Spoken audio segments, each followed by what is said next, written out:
Every major game studio has its ghost stories. And I find it kind of funny, I find it kind of sad.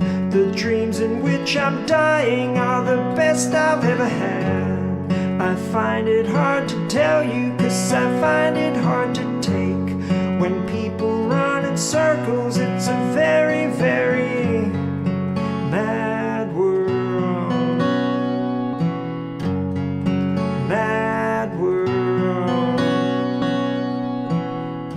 Children waiting for the day they feel good. Happy birthday, happy birthday. Made to feel the way that every child should. Sit and listen, sit and listen. Went to school and I was very nervous. No one knew me, no one knew me. Everyone knows about Valve and Half-Life 2 Episode 3. You may remember where you were when LucasArts fell silent and Star Wars 1313 vanished with it. And it's hard to forget one of the most hyped demos in gaming history, which was revealed as Silent Hills before the subsequent canceling by Konami. Most studios have a graveyard of canceled games. For every title that becomes a classic, there are countless others that never escape concept art or years of troubled development. Entire teams can spend years building worlds players will never see. It's become part of the industry's DNA. Then there's FromSoftware, where a studio that has existed since the 1980s and become one of the most influential developers of the last 2 decades. Its history is strangely absent from these ghost stories. Search for canceled FromSoftware projects and you'll find remarkably little. No confirmed Souls game that was deep into development before being scrapped. No canceled Bloodborne 2. No abandoned Armored Core spin-off uncovered through leaked documents years later. While fans obsess over every rumor and fake leak, from Spellbound to Cerulean Onslaught, there's almost no evidence that FromSoftware has quietly thrown away years of work on a major project. That isn't because the studio never experiments. Every developer prototypes ideas that don't work. What makes FromSoftware fascinating is that it rarely seems to abandon the ideas that matter. Instead, they evolve them. Most developers build games in separate chapters. One project ends, another begins, and lessons are carried forward where they can. FromSoftware's history feels different.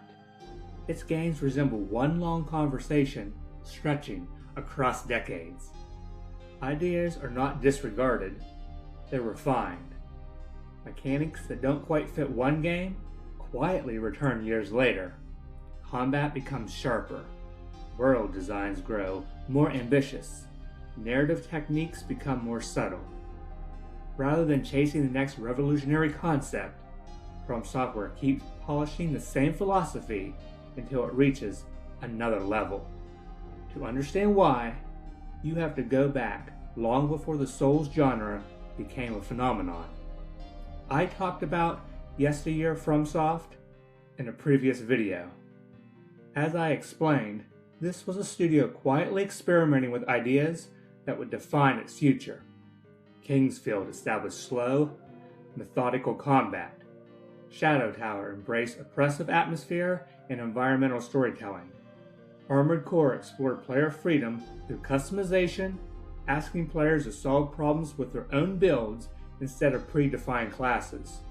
On the surface, these games couldn't look more different, yet they shared the same philosophy. Trust the player, explain very little, and let discovery become part of the experience. Things began to change with Demon's Souls.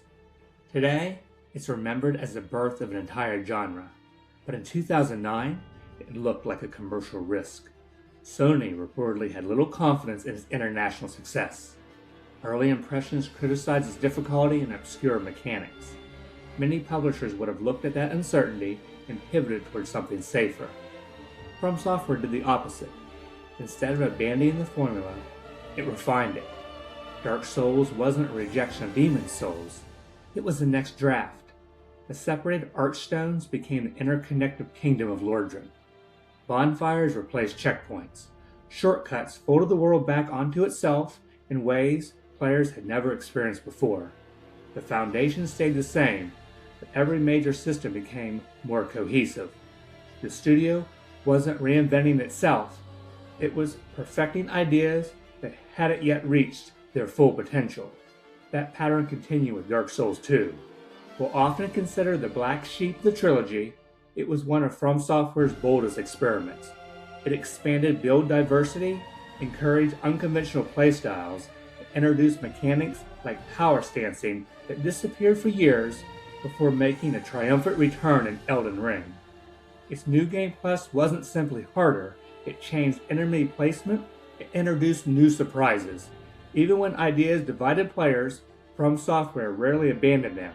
It simply refined them until they found the right home. Bloodborne looked like another dramatic departure. Medieval fantasy gave way to gothic horror.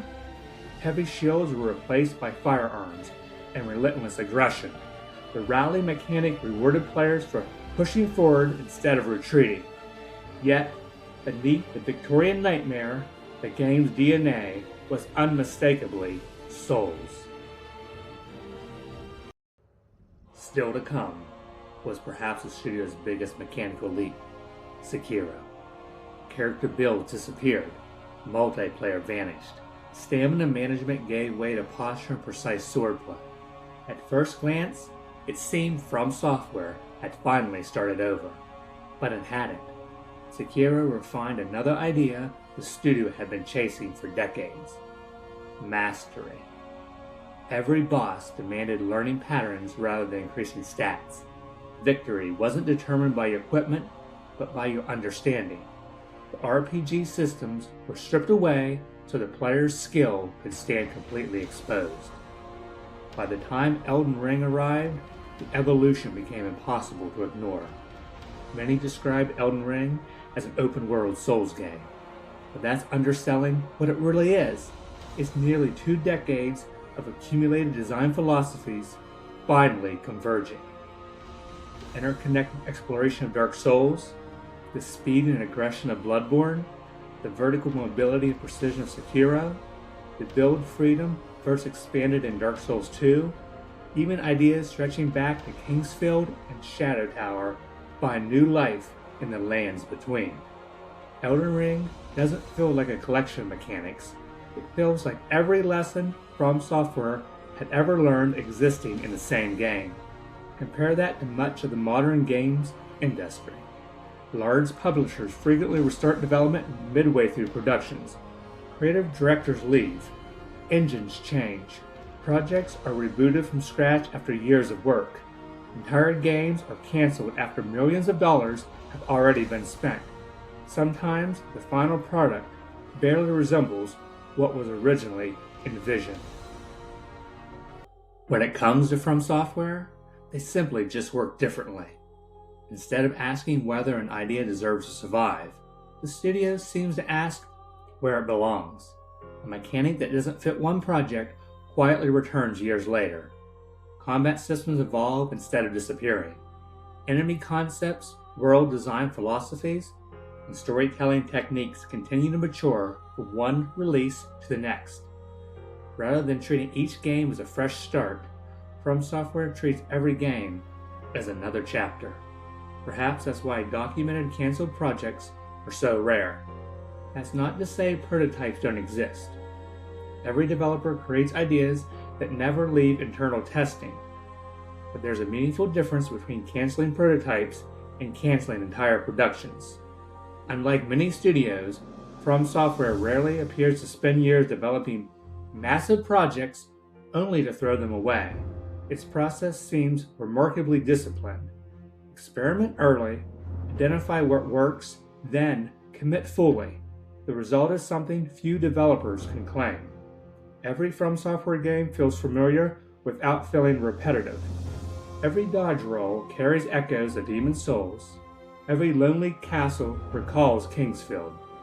Every poison swamp reminds players that some traditions will never disappear. Their games evolve because their ideas evolve.